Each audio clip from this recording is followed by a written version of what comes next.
Shah news में आपका इस्तकबाल है। ताज़ा तरीन खबरों के लिए देखते रहिए शाह न्यूज। महबूब नगर जिल्ला अंटे कल्वकुंट्ల కుటుంబానికి ఎంత ద్వేషమో పదే పదే మళ్ళీ మళ్ళీ మనకు అర్థమవుతా ఉంది.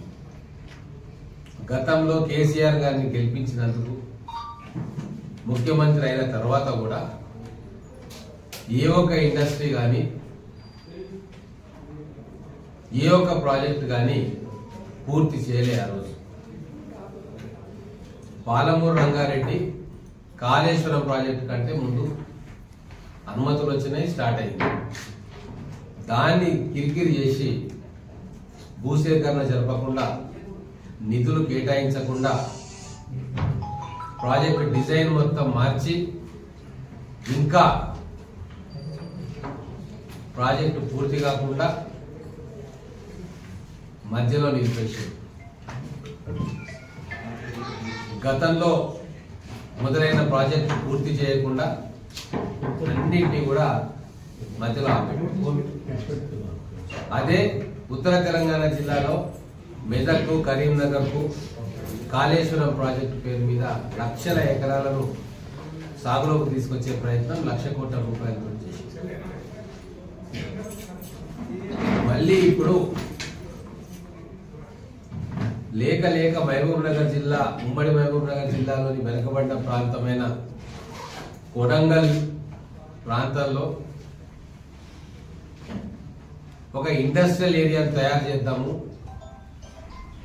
వలసలు పోతున్న కొడంగల్ ప్రజలు, నారాయణపేట ప్రజలకు ఇక్కడనే ఉపాధి కల్పిద్దామని చెప్పి ఇండస్ట్రీస్ తీసుకొచ్చే ప్రయత్నానికి భూసేకరణ చేస్తుంటే ఏమిటికేమి కాలేదు. దాన్ని అడ్డుకొని రాష్ట్ర వ్యాప్తంగా ఒక పెద్ద ఇష్యూగా క్రియేట్ చేసి మహబూబ్ నగర్ అభివృద్ధిని అడ్డుకునే ప్రయత్నం చేస్తాం. ఈరోజు మహబూబ్ నగర్ జిల్లా ప్రజలకు స్పష్టంగా గణాంకాలతో సహా చెప్పదలుచుకున్న మీడియా మిత్రులు కూడా చిన్న చిన్న విషయాలను భూతద్దంలో చూసి వార్తలు రాసే బదులు మన జిల్లాకు గతంలో కల్వకుంట్ల కుటుంబం ఎంత అన్యాయం చేసిందో, ఇప్పుడు జిల్లా బిడ్డ ముఖ్యమంత్రి అయి డెవలప్మెంట్ చేస్తూ ఉంటే ఓర్చుకోలేక ఎట్లా అన్యాయం చేస్తున్నారో కొద్దిగా మీరు కూడా దయచేసి ఆలోచన చేయండి.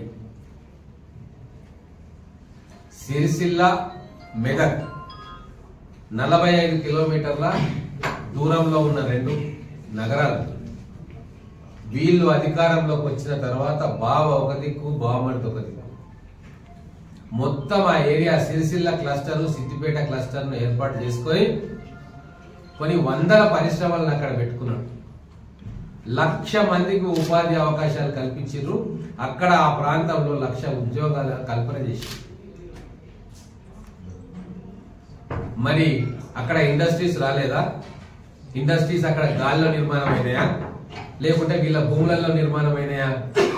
అక్కడ కూడా ల్యాండ్ అక్వైర్ చేసి వాళ్ళకు తగిన కంపెన్సేషన్ ఇచ్చి, అక్కడ సబ్సిడీలు ఇప్పించి, ఇన్సెంటివ్స్ ఇప్పించి, ఎన్నో రకాల రాయితీలు ఇప్పించి, ఫార్మా క్లస్టర్స్ కావచ్చు, హ్యాండ్లూమ్, పవర్లూమ్ సెక్టర్,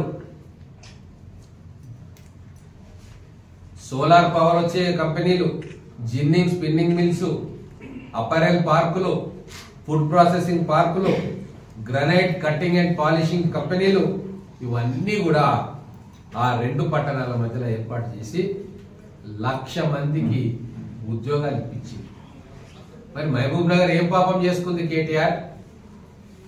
లేక లేక ఒక వెనుకబడిన ప్రాంతాల్లో ఇండస్ట్రీస్ తీసుకొద్దాము అని చెప్తే దాన్ని కుట్రలు చేసి, కలెక్టర్ల మీద దాడులు చేసి,